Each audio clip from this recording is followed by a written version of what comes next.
This segment is brought to you by Busamed Hillcrest Private Hospital. Life is fragile and can change in a split second. As the world came together to fight a pandemic, Mr. Roy Muller fought to stay alive. Welcome to MediTalk.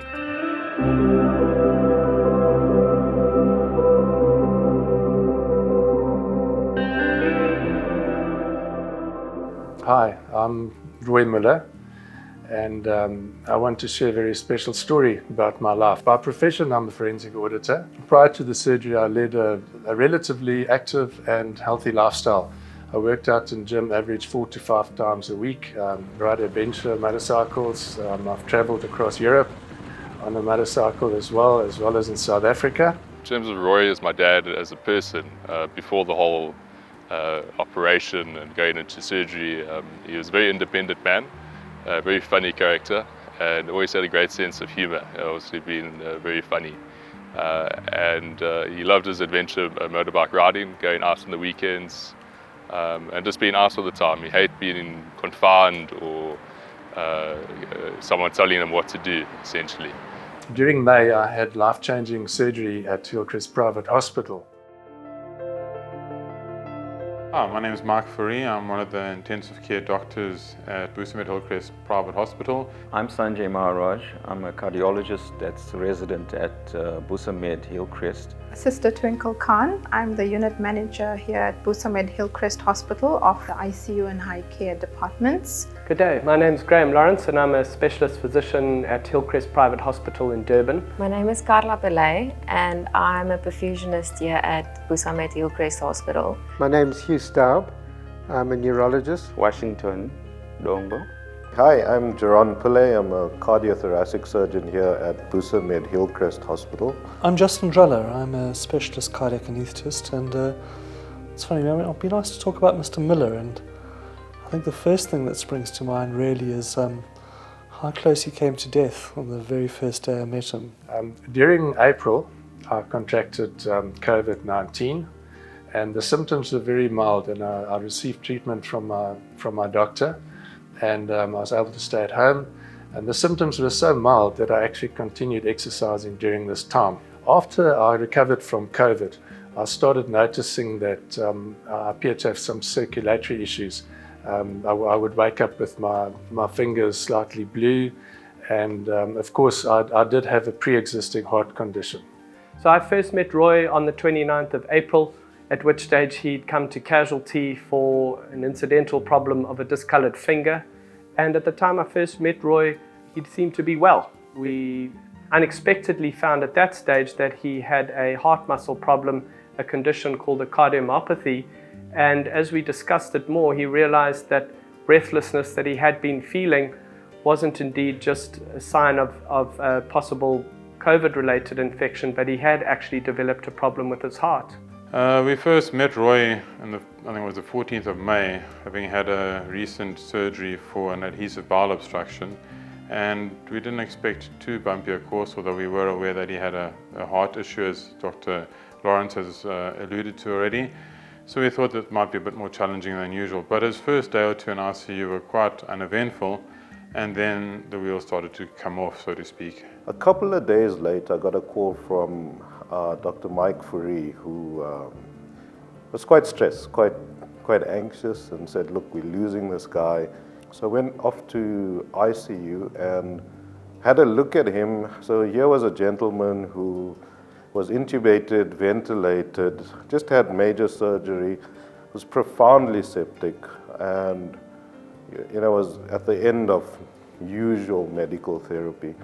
We then put into action emergency protocol to get him onto ECMO, which is extracorporeal membrane oxygenation. And this is something that where we take over the function of the heart, take over the function of the lung. It's essentially a life-saving procedure. So we put him on ECMO, and also we use the Cell Saver, which is a machine that washes the patient's blood, and then it allows you to give the blood back to the patient, and then you don't have to use as much bank blood. So we took him on ECMO back to the ICU, where he was very unstable, so we had to sit by his bed and monitor him and make sure that his hemodynamics were fine and control his bleeding. So that was basically like that for the next couple of days. It was a complete team effort. All the nurses, Dr. Pillay, myself, the intensivists, they were all hands-on there the whole time. As the clock ticked, time seemed to be running out for Mr. Muller. Doctors began debating as to what the next step would be. In fact, his family was brought in to make a difficult decision.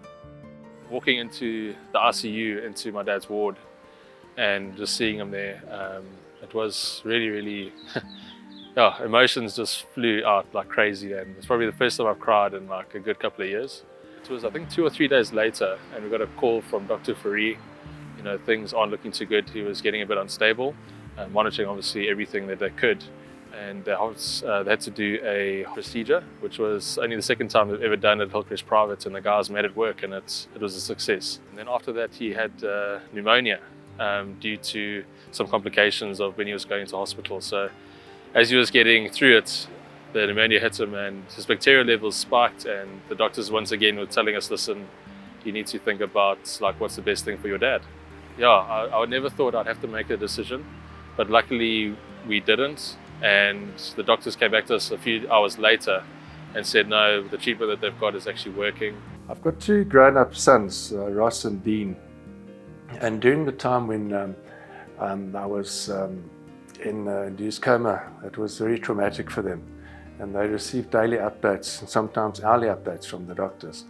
And they were just so amazingly supportive and brave.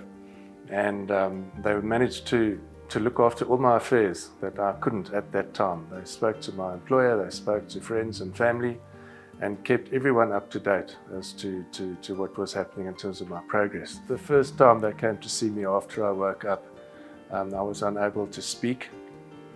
I was unable to write. My hands were shaking so much. So we had a difficult time communicating, and they completely misinterpreted things that I was saying. So we just had to laugh at each other because it was so frustrating, but yet it was so amazing that we could actually have that meeting.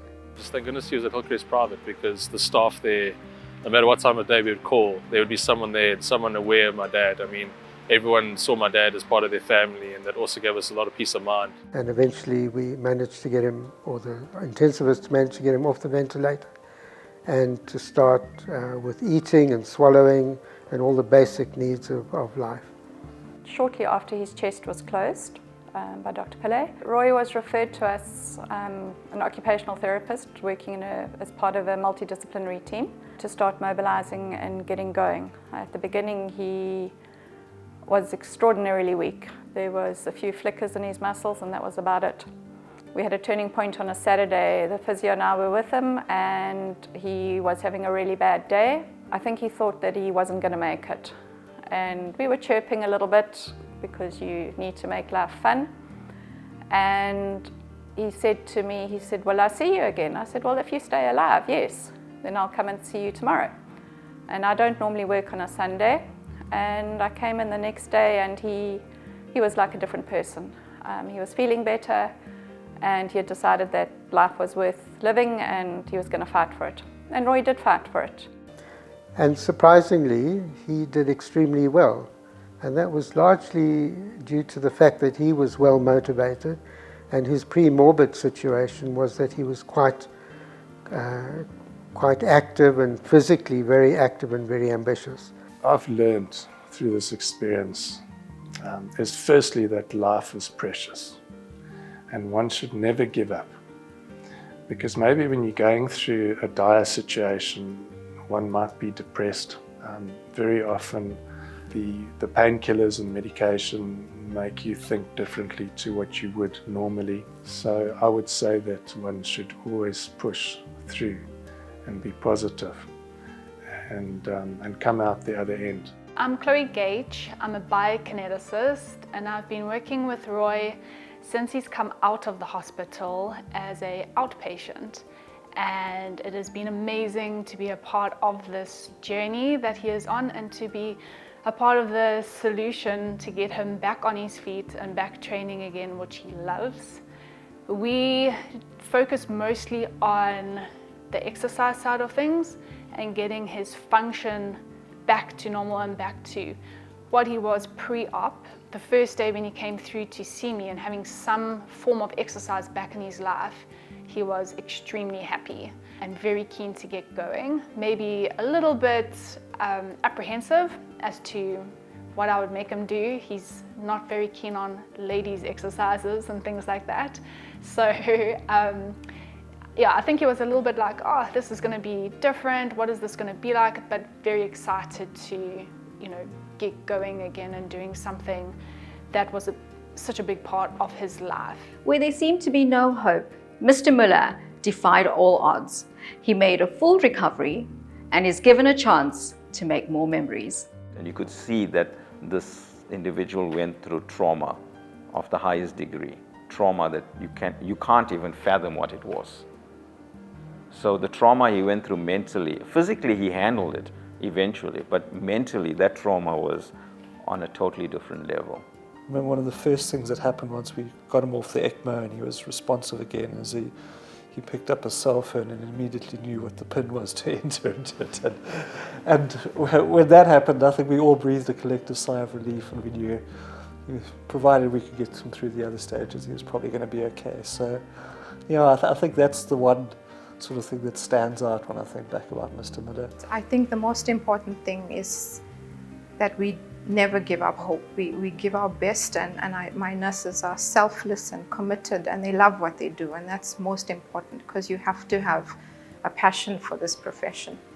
So in reflecting on my experience here, I would like to stress the holistic nature of the treatment I received, because apart from the physical surgery, which clearly saved my life based on what I've heard, there was a physiotherapist, there was a psychologist, there was a rehab team, and post-discharge I was referred to by a kineticist, and I work out 3 times a week in gym now.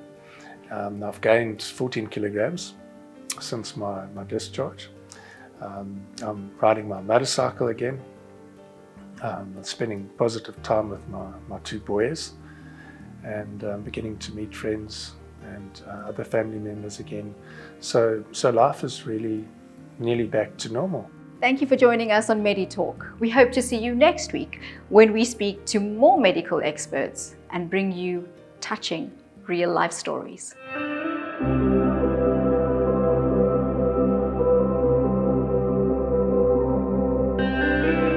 Busamed Hillcrest Private Hospital is committed to promoting a safe, cost-efficient, and quality healthcare service to all patients. They strive to build a secure and integrated relationship between the staff, medical practitioners, and clients at Busamed Hillcrest Private Hospital. There is commitment to providing excellent care to all customers.